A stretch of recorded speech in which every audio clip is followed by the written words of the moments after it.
Hello students, welcome to Phoenix. आज हम लोग एक न्यू टॉपिक देखेंगे, लॉगरिदम।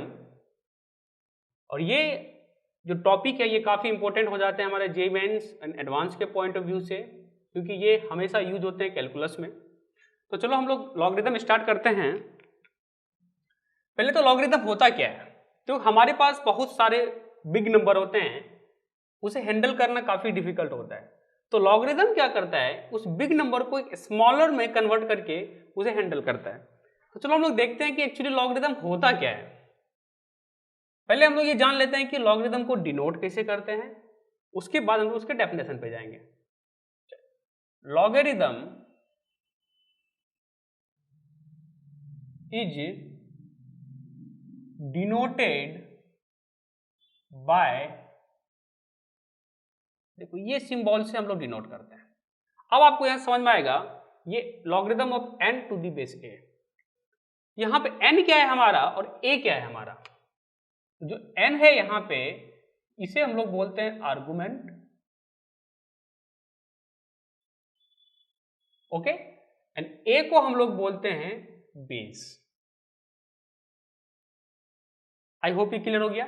n को हम लोग आर्गुमेंट बोलेंगे और a को हम लोग बेस बोलेंगे।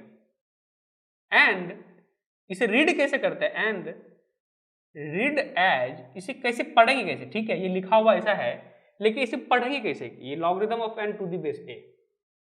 तो इसे हम लोग रीड करते हैं, देखो LOG, ये लॉगरिदम का एक छोटा पार्ट ले लेते हैं जो बताता है हमें क्या है कि लॉगरिदम है। ये हमारा हो गया लॉगरिदम, लॉगरिदम ऑफ, क्या रीड करेंगे, देखो ये लॉगरिदम है ऑफ, किसका लॉगरिदम निकालना है, n का। ये हमारा हो जाएगा लॉगरिदम ऑफ n। आगे इसे बेस बोलते हैं, तो यहां पे लिखेंगे हम लोग to the base a। Understood. तो इसे हम लोग इस तरह से पढ़ेंगे। जैसे आप देखो, ये एक एग्जांपल लेता हूं, उससे आपको समझ में आएगा कि मैं क्या बताना चाह रहा हूं। जैसे मान लिया जाए कि हमारे पास दिया है log of 6 to the base 5। इसे कैसे पढ़ेंगे, log of 6 to the base 5, इसे बोलेंगे लॉगरिदम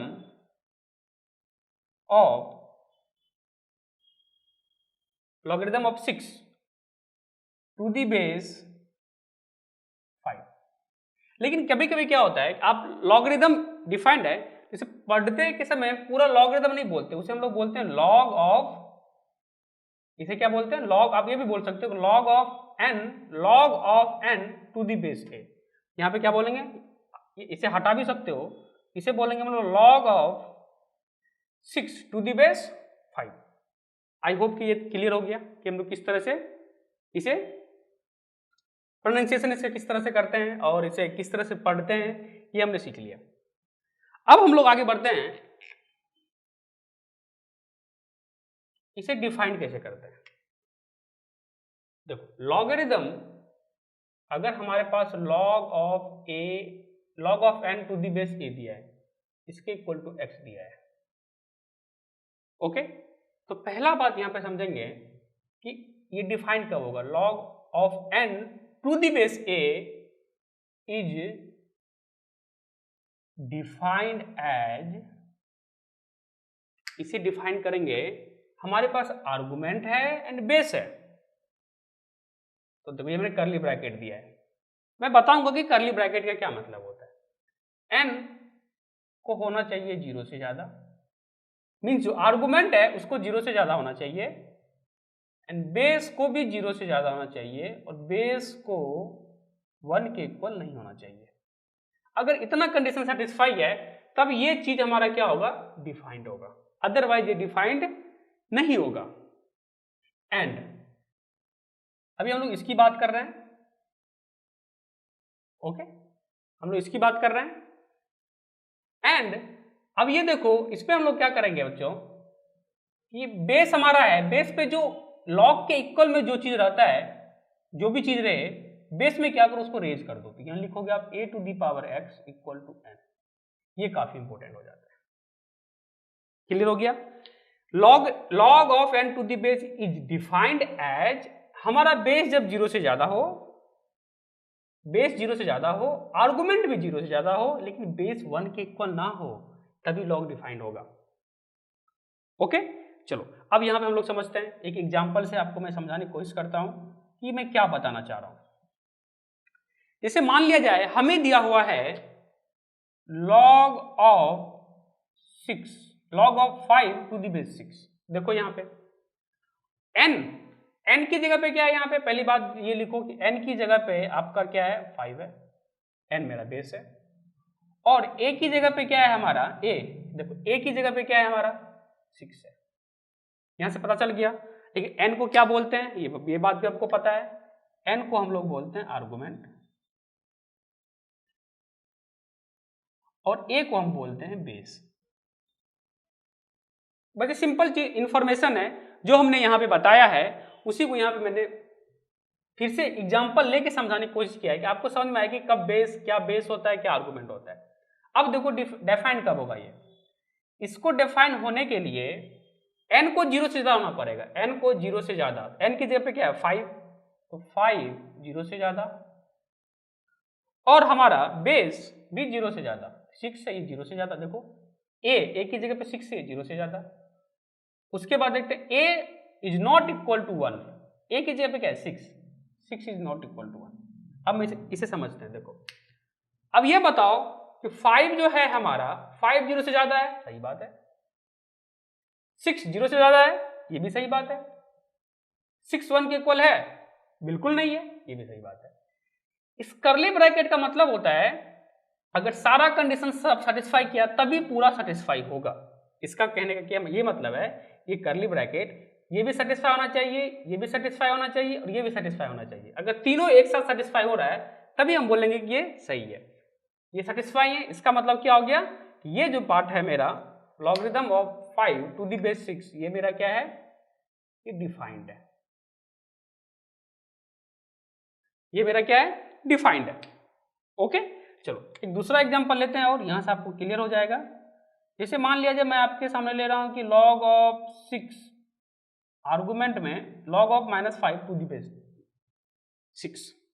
अब यहां पे देखो n की जगह पे क्या है हमारा, यहां पे n की जगह पे हमारा -5 है और a की जगह पे हमारा 6 है। अगर आप यहां पे ध्यान से समझो, अगर ये कर्ली ब्रैकेट हम लिखे तो क्या हो जाएगा, n की जगह पे -5 है, देखो n 0 से ज्यादा होना चाहिए, तो n की जगह पे क्या है -5, तो -5 0 से ज्यादा अपने लिख लेते हैं। और a 0 से ज्यादा होना चाहिए, a क्या होना चाहिए हमारा 0 से ज्यादा, लेकिन a की जगह पे क्या है हमारा 6 है, तो 6 0 से ज्यादा, और a जो है 6 1 के इक्वल नहीं होना चाहिए। देखो अब यहां समझते हैं, देखो ध्यान से समझते हैं, -5 0 से ज्यादा है, बिल्कुल नहीं है। -5 0 से ज्यादा कैसे हो सकता है, क्योंकि -5 नेगेटिव है, ये सेटिस्फाई नहीं किया। 6 0 से ज्यादा है, सेटिस्फाई किया। 6 1 के इक्वल नहीं है, ये भी सेटिस्फाई किया। लेकिन देखो सारा कंडीशन सेटिस्फाई एक साथ नहीं कर रहा है, सो इसीलिए ये क्या होगा, ये जो मेरा पार्ट है logarithm of -6 to the base 6, ये क्या है, नॉट डिफाइंड। ये हमारे क्या हो जाएंगे, ये हमारे नॉट डिफाइंड हो जाएंगे, ये क्या हो जाएंगे हमारे नॉट डिफाइंड। ओके, हमने क्या क्या देखा कि लॉगरिथम को किस तरह से डिनोट करते हैं, और हमने देख लिया कि logarithm of n, log of n to the base a, n को हम लोग बोलते हैं आर्गुमेंट, a को बोलते हैं बेस, और इसे कैसे पढ़ते हैं, log of n to the base a। ये था, इस एग्जांपल से हमने समझ लिया था, और इसका डेफिनेशन क्या था ये हमने देख लिया। तो हम लोगों ने लॉगरिथम क्या होता है वो डिफाइन कर लिया है, एंड उसको कैसे डिनोट करते हैं और उसे कैसे रीड करते हैं ये भी हमने समझ लिया है। तो हम लोगों ने एक लास्ट में एक हमने प्रॉपर्टी लिखा था, हम लोग उसे समझते हैं। मैं इसे डबल स्टार से इसलिए बता रहा हूं कि इसके बिना लॉगरिथम अधूरा है। अगर आपको वो आता है मतलब लॉगरिथम आपको आता है। अच्छे से समझना मैं क्या बोल रहा हूं। ये चीजें मैंने लिखी थी वहां पे, log ऑफ n, ये था। ओके, और इसे हम लोग लिखते हैं इंप्लाइज दैट, डबल एरो है। ओके, बेस पे जो पावर है उस पे रेज करो x, ये हो जाएगा a to the power x equal to n, ऐसा होगा। अब ये क्या है समझते हैं। देखो इसका क्या कहने का मतलब है, अगर आपको ये बात समझ में आ गया ना तो आपको क्लियर हो जाएगा। देखो हम लोग एग्जांपल समझते हैं, फिर आपको पता चलेगा कि मैं क्या बताना चाह रहा हूं। इसे हमारे पास दिया हुआ है log 8 टू दी बेस 2, इसका वैल्यू बताना है।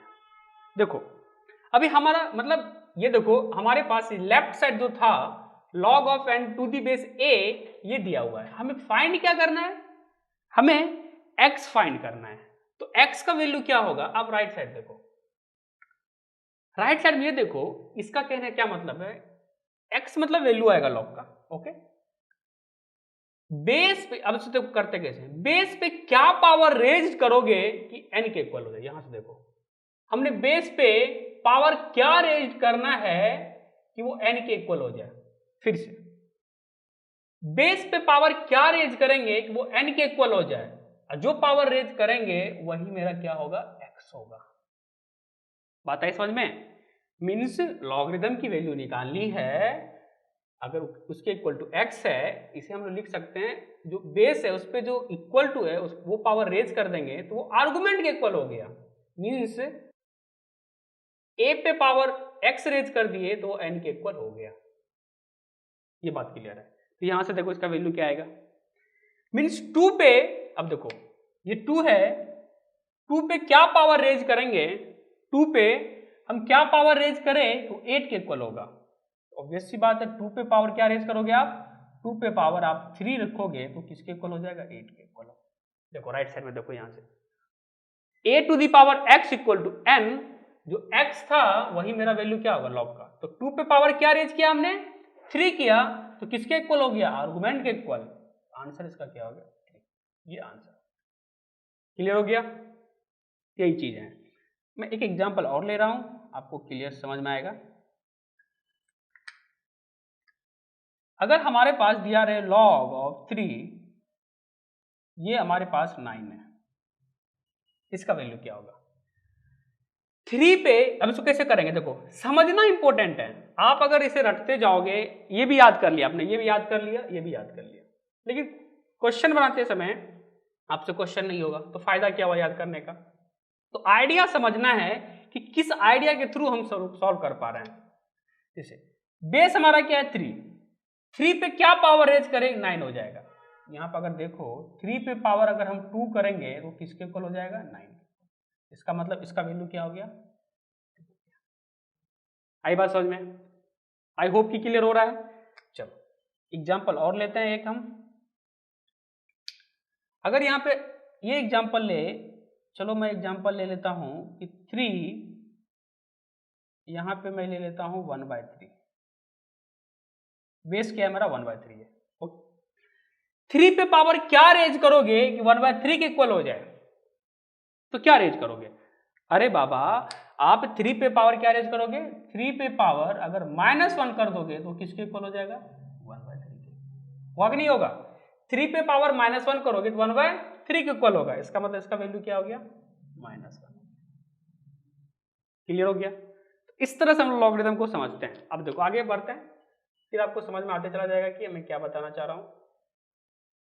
ओके, अब यहां पे देखो अगर हमारे पास ऐसा दिया रहे एक एग्जांपल, ये काफी इंटरेस्टिंग बात है। देखो कि लॉग बेस में मैंने 1 दे दिया, यहां पे मैंने 2 दे दिया, आर्गुमेंट 2 दे दिया। अब बताओ कि 1 पे क्या रेज करे पावर कि 2 के इक्वल हो जाए, 1 पे पावर क्या रेज करे कि 2 के इक्वल हो जाए। लॉगरिथम का मतलब यही है। अब बताओ अगर 1 पे पावर आप करोगे 1 तो ये 1 ही देगा। ओके 1 पे पावर करोगे 2 क्या देगा, 1 ही देगा। 1 पे पावर करोगे 4 तो वो क्या देगा, 1 ही देगा। लाइक दैट आप ये बताओ कि 1 पे कुछ भी पावर करे वो 1 के इक्वल ही देगा, वो कभी 2 के इक्वल आएगा, बिल्कुल नहीं आएगा। इसका मतलब क्या हो गया, नॉट पॉसिबल। इसीलिए log of 2 to the base a is not defined. आई बात समझ में। अब देखो ये चीजें जो हमने कुछ देर पहले समझी है, आपको याद होगा कि लॉगरिथम कब डिफाइंड होता है, ये चीजें log of n to the base a कब डिफाइंड होता है, ये डिफाइंड होगा व्हेन n आर्गुमेंट 0 से ज्यादा हो, बेस मेरा क्या हो, ये भी 0 से ज्यादा हो, बेस 1 के इक्वल ना हो। ये था मेरा डेफिनेशन। ये डिफाइंड तभी होगा log of n to the base n is defined as, ऐसा होगा तभी डिफाइंड होगा। अब ये देखो यहां से ध्यान से, जो हमारे पास log of 2 to the base 1 था, ये है, ये देखो कब n की जगह पे क्या है हमारा 2 है, और a की जगह पे क्या है हमारा 1 है, a की जगह पे क्या है हमारा 1 है। तो यहां से क्या पता चलेगा, अगर आप इसे लिखना चाहो, n की जगह पे 2 है, ये क्या हो जाएगा, यहां पे लिखना है ना, n की जगह पे 2 है, तो ये क्या हो जाएगा 2 greater than 0, 2 greater than 0, okay.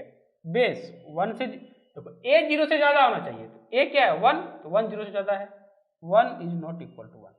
अच्छा, ये तो डिफाइंड ही नहीं है। तो आपने देखा हमने दो तरह से इसे डिफाइंड किया, मतलब सॉल्व किया।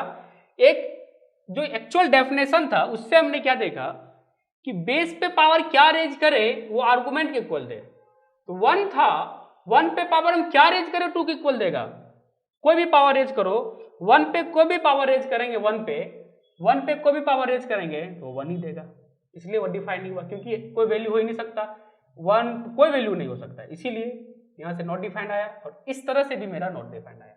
आई होप कि ये क्लियर हो गया, ओके। तो हम लोगों ने अभी कुछ एग्जांपल देखे। अब देखो ये चीजें इंपॉर्टेंट है, इससे भी हम लोग और इसको समझेंगे अच्छे से, इसका क्या क्या मीनिंग हो सकता है, ओके। चलो कुछ एग्जांपल और ले लेते हैं हम लोग। एक एग्जांपल लेते हैं, log of 5 to the base 5, okay. यहां से देखो इसका क्या मतलब है, इसका मीनिंग ये है कि बेस पे क्या पावर रेज करे कि आर्गुमेंट के इक्वल हो जाए। हमारे पास 5 है, 5, इसका मतलब क्या हो गया कि 5 पे क्या पावर रेज करोगे तो हो जाएगा 5, ऑब्वियस सी बात है 1। कैसे, देखो 5 पे पावर 1 करोगे तो क्या होगा, ध्यान से समझो, यहाँ पे 5 पे पावर 1 करेंगे तो क्या होगा 5 पे ऊपर, ओके, सो सिंपल, इस तरह समझ। अब देखो दूसरा, देखो एग्जांपल लेते हैं। अगर हमारे पास है log 10 टू द बेस 10, ये भी समझते, देखो 10 पे क्या पावर रेज करे कि 10 के इक्वल दे दे, क्या होगा 10 पे क्या पावर रेज करे 10 के इक्वल देगा 1, क्यों, क्योंकि 10 पे पावर अगर 1 करोगे तभी तो वो 10 देगा। तो इससे क्या कंक्लूजन पता चला हमें, इससे एक चीज पता चला, अगर मैं इसे स्टार से दिखाऊं, ये देखो 3 स्टार से, ये काफी इंपॉर्टेंट होगा प्रॉब्लम सॉल्विंग में। अगर हमारा आर्गुमेंट बेस सेम है, वैल्यू 1 आ रहा है, देखो ये आर्गुमेंट, ये बेस सेम है, तो वैल्यू क्या आ रहा है 1 आ रहा है। इससे क्या पता चला, एक प्रॉपर्टी आ गया हमारे पास कि log of a to the base a equal to क्या आएगा 1 आएगा।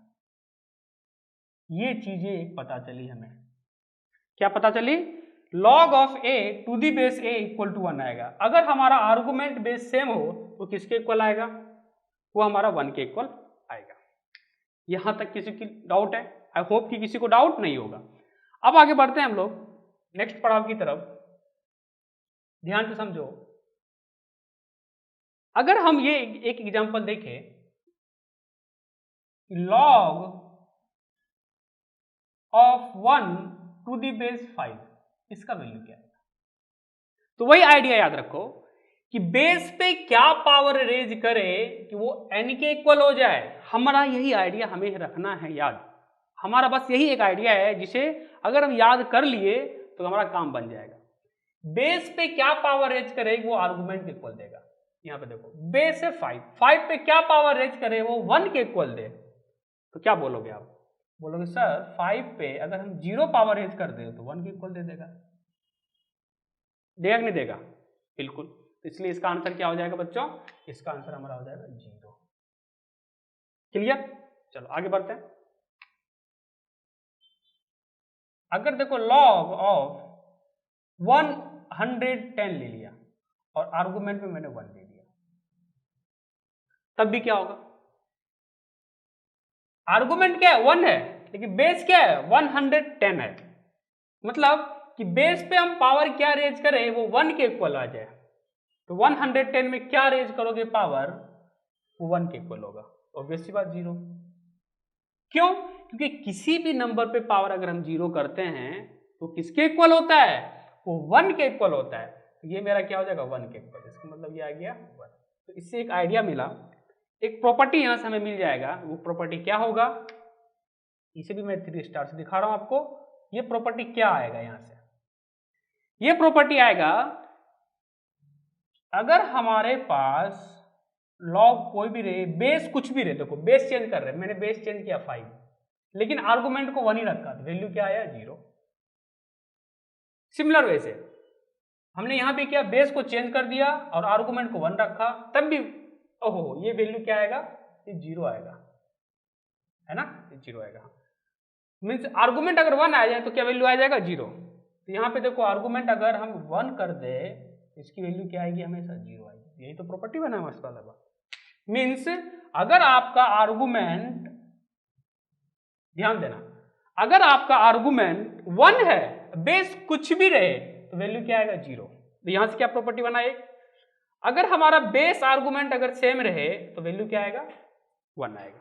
तो ये याद देखो, ये अधिक बहुत सारे आप देखोगे बुक्स में ये याद करने बोलते हैं, लेकिन हमने आपको जब एक आइडिया पता चल गया कि बेस पे पावर क्या रेज करो 1 के इक्वल हो जाए, तो हमारा काम नहीं बन जाएगा।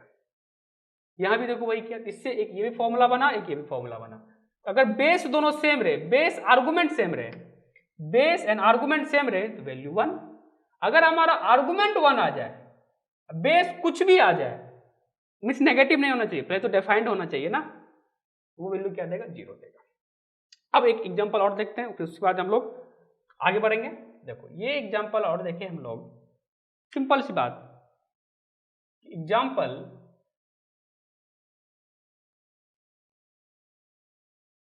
अगर हम ये एग्जांपल देखें कि log ऑफ 5, ये मेरा 1/5 है, 1/5, तो क्या वैल्यू आएगा? आप एक बार बताओ, 5 पे पावर क्या रेज करो कि 1/5 आएगा? तो कोई भी बोलेगा सर ऐसा है कि 5 का रेसिप्रोकल है आर्गुमेंट में, इसका मतलब पावर तो -1 ही करेंगे तभी तो 1/5 आएगा। It means what? आंसर क्या आ गया? -1।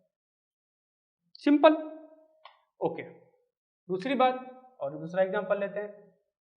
अगर हम ऐसा करें कि log ऑफ बेस 1/6 और आर्गुमेंट 6, तो तब देखो कि 1/6 पे 1/6 पे क्या पावर रेज करे वो 6 के इक्वल आ जाए, तो क्या करोगे? यहाँ पे ऑब्वियस सी बात है, रेसिप्रोकल एक दूसरे का है, तो 1/6 पे पावर अगर -1 करोगे तो किसके इक्वल आएगा? वो 6 के इक्वल आएगा। इसका मतलब क्या हो गया? जो पावर रेज करेंगे वही आंसर होगा। इसका मतलब आंसर क्या हो गया इसका? इसका आंसर आ जाएगा -1। तो यहां से मेरा कंक्लूजन क्या निकला? यहां से कंक्लूजन और ड्रॉ कर सकते हैं हम। कंक्लूजन ये बता सकते हैं कि अगर हमारा आर्गुमेंट और बेस एक दूसरे का रेसिप्रोकल हो तो आंसर -1 ही आएगा।